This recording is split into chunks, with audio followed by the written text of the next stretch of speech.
All right. We've looked at we haven't looked at hypothesis testing. We've looked at confidence intervals, and then we took a break from that and did regression and talked about the project, which hopefully you've all done. Now we're going to look at what's called hypothesis testing. Terrible name, I'm not a big fan of it. It ought to be called testing claims, because we're looking at somebody making a claim about something and then how we apply the methods of statistics to test to see whether that claim is supported or not supported by the data. So when we were doing confidence intervals, we would collect information and say, this tells me that I'm fairly confident that this is true about the average of the population. Now we're looking at a claim about a population and testing to see, do I buy that claim or do I not buy that claim? And this is one of those where you're not going to need to write anything down. We're not going to do any math here. Just going to talk about the ideas and a little bit about the process and kind of work our way into hypothesis testing. We're actually not going to do hypothesis testing today. We're going to look at that in the next couple videos. So what I want to do is look at a claim that Jefferson College students are smarter than average. Okay, I claim that Jefferson College students' IQs are, the average IQ of Jefferson College students is greater than that of the general public. Now the general public has an IQ of 100 with a standard deviation of 15. And this is just known information. Okay, some of you ask me where that comes from.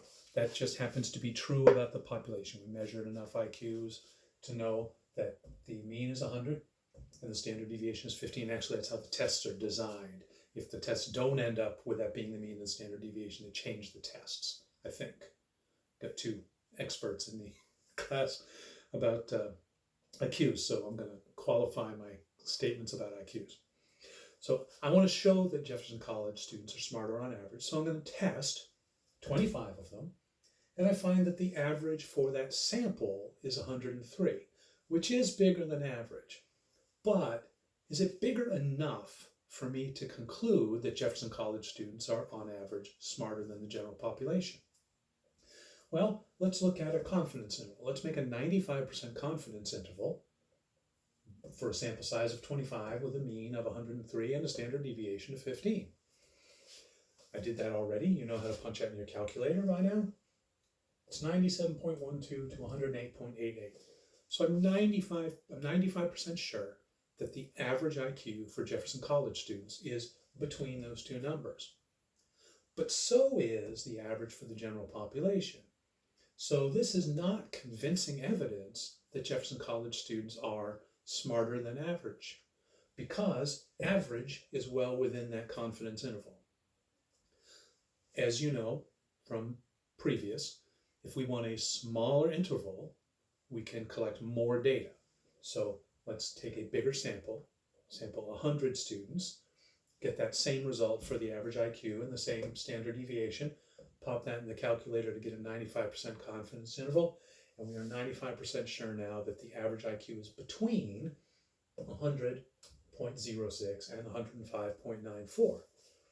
So is that convincing evidence that Jefferson College students are smarter on average than the general population?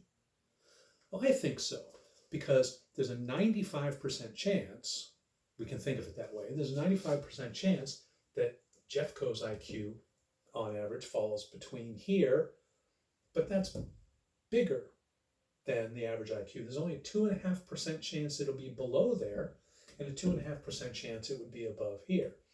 So I can be essentially 97.5% confident in this situation that the average IQ for Jefferson College students is greater than 100. I got a 2.5% chance that it's below 100. I'm not looking at that 95%. I'm looking at the distribution here.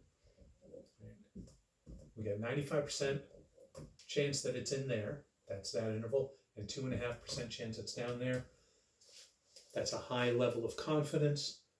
That's the idea of hypothesis testing. We're actually going to run the numbers a little differently and put them in the calculator differently, but we'll worry about that in a bit. If you need to watch this again, watch it until you understand what I'm saying. If you still don't understand, email me and tell me what a crappy job I did of understanding or of explaining. See you next week.